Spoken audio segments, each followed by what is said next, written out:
Putting an engine in between the axles makes for a better weight distribution and improved driving dynamics. It's a trick we usually see on expensive exotics like the Ferrari, McLaren, Lamborghini, and others. You know the sort.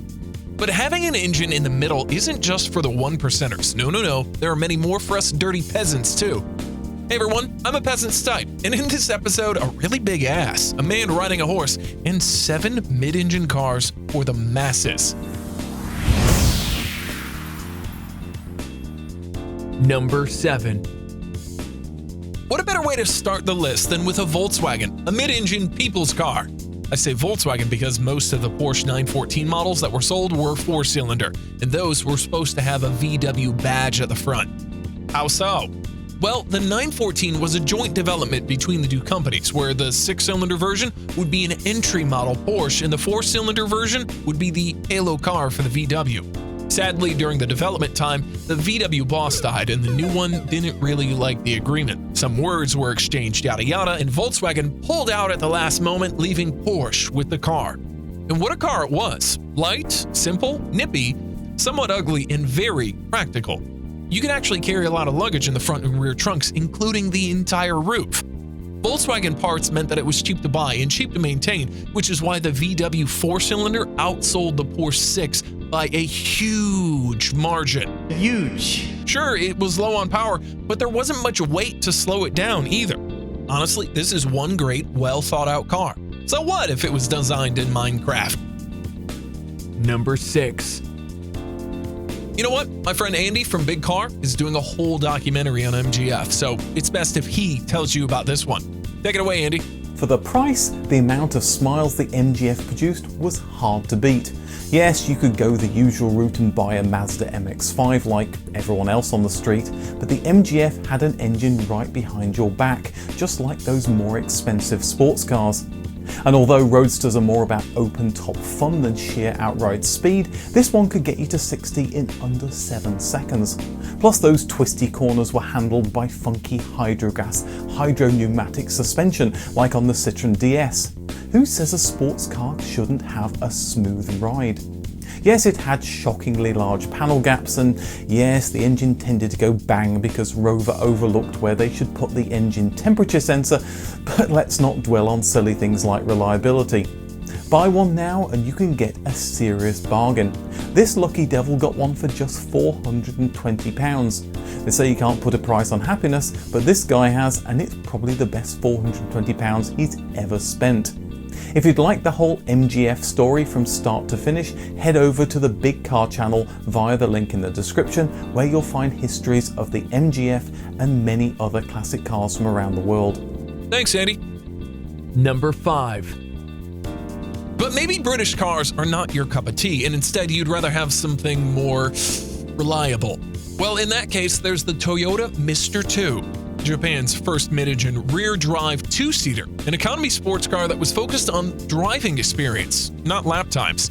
MR2 shared quite a few parts with other Toyota models, including the high-revving engine from Hachiroku Corolla. That made it affordable, but also somewhat underpowered.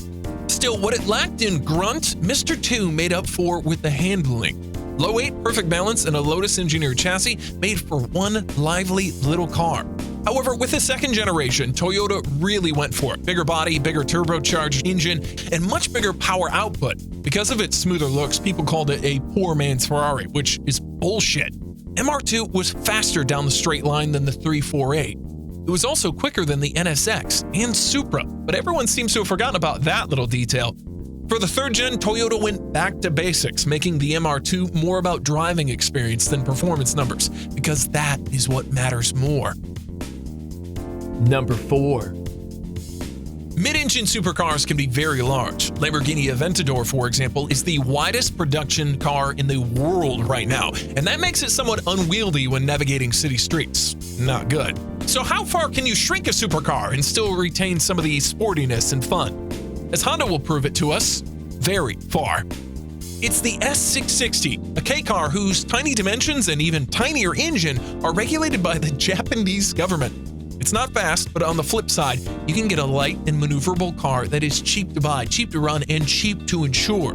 That's like the holy trifecta of any youngster's first car, especially if, on top of that, It's a well-equipped, sporty roadster. To no one's surprise, the S660 is selling like hotcakes. So much so that Honda couldn't make enough of them when they first went on sale. Even a thriving modding scene has popped out, just in case you want your little car to look more menacing than the Honda NSX, a proper supercar. Did I mention it also makes turbo noises and it comes with a manual? Basically, the 660 is the most fun you can possibly have without ever breaking the speed limit. Number 3. But it's not just youngsters who benefit from low-cost K-cars. Whole families can do it too. In fact, that's who this entire category is designed for. It is unfathomable to us, but in Japan, 4 people can drive around in a car that's roughly the size of this woman's ass. And the best amongst these big-ass cars is probably the Mitsubishi i. Hashtag stupid name. Maximizing interior space is the name of the game here, which means anything other than seats and the steering wheel must be pushed out of the way. Just look at those wheels, for example. An inch further, and they'd probably detach from the car. But the really clever idea is putting the engine in the middle. Well, not literally. It's under the rear seats, but that still counts as in between the axles. Anyway, this frees up even more space at the front and adds more room for the crumple zones. That's not something you get to see in most other K-cars. In the end, this smart engineering really paid off. I was such a hit in Japan that Mitsubishi decided to sell it in other markets too. I mean, the car was hit, not me. They don't care about me at all. Number 2. Mid-engine cars can have their engine up at the front too.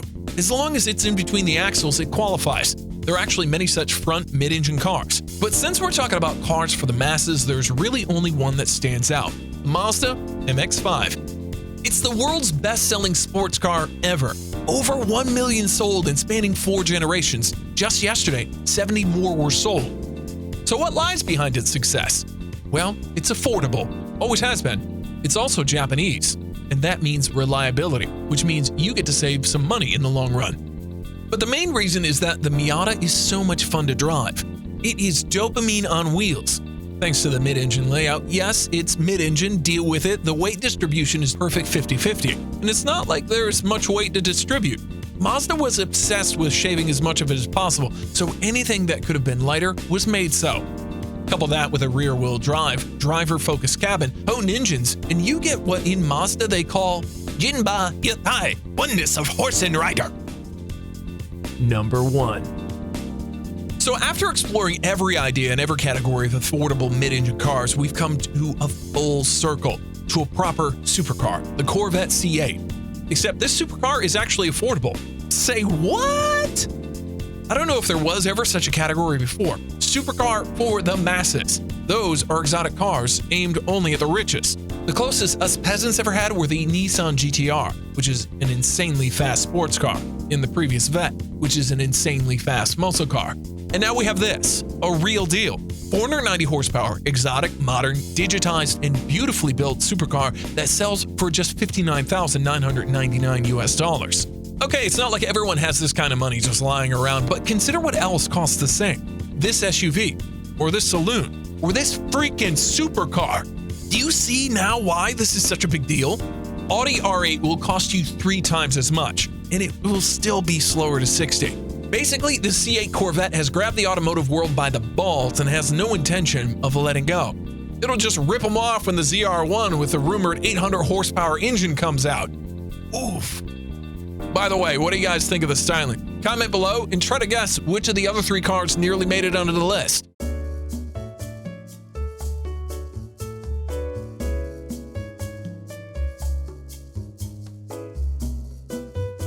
Ooh, one last thing. This channel is now 25,000 strong. This is huge, huge, huge. And I thank you all. None of this would be happening without you, my dear viewers. However, for my biggest fans, I have a big announcement. You can get your name in the credits now. You get to decide which topic to be on next and what cars to include. You can watch the videos you helped me create a day early and without any ads. Become a part of the Top Cars crew by supporting this channel through its Patreon page. Link in the description. I thank you. And cut!